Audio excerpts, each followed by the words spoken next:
Suite à son abdication, le 6 avril 1814, Napoléon Bonaparte est exilé à l'île d'Elbe. Mais tout juste a-t-il débarqué qu'il prépare déjà son évasion. Ce sera chose faite le soir du 26 février 1815, vers 19h, avec 1100 soldats. Napoléon arrive le 1er mars 1815 à Golfe-Juan près de Cannes et ambitionne de rejoindre Paris afin de restaurer l'Empire, mais en évitant la vallée du Rhône qu'il estime trop royaliste. De Golfe-Juan, Napoléon remonte vers Grasse avant de prendre la route des Basses-Alpes qui le conduit d'abord à Castellane, à Barème, Digny, Malijai, l'Escale, Volonne, Sisteron et de là, direction Paris.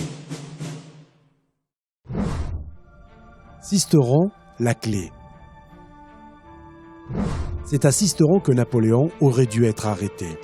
Dans son rapport du 7 mars 1815, le préfet raconte avoir envisagé cette possibilité, Sisteron étant situé au-delà d'un pont d'une seule arche sur la Durance et dominé par une fortification armée de canons, la citadelle.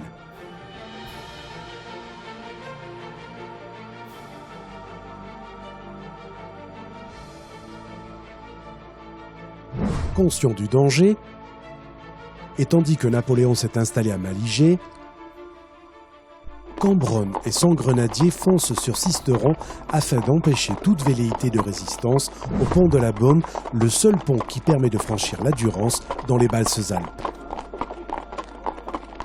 L'avant-garde atteint Sisteron vers minuit et prend possession de la ville. À Sisteron, rien n'est fait pour arrêter la marche impériale.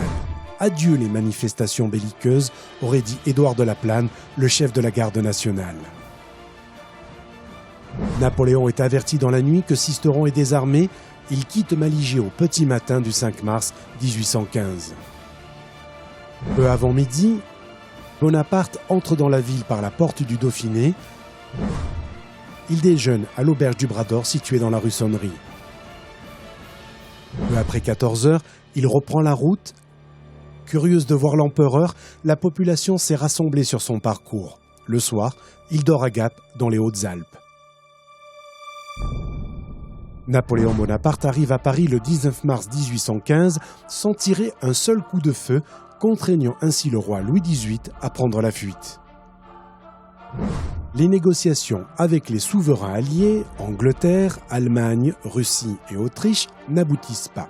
Ces derniers sont déterminés à en découdre une fois pour toutes avec l'ogre corse. S'ensuivra la bataille de Waterloo le 18 juin 1815 et une terrible défaite sur le champ de bataille.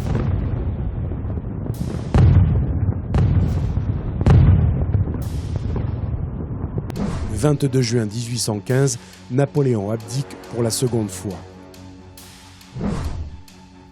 Il est déporté en octobre 1815 dans l'île de Sainte-Hélène à la demande du gouvernement anglais, tandis que Louis XVIII retrouve son trône perdu 100 jours plus tôt, le 8 juillet 1815. Juillet 1820, la santé de l'empereur déchu devient préoccupante.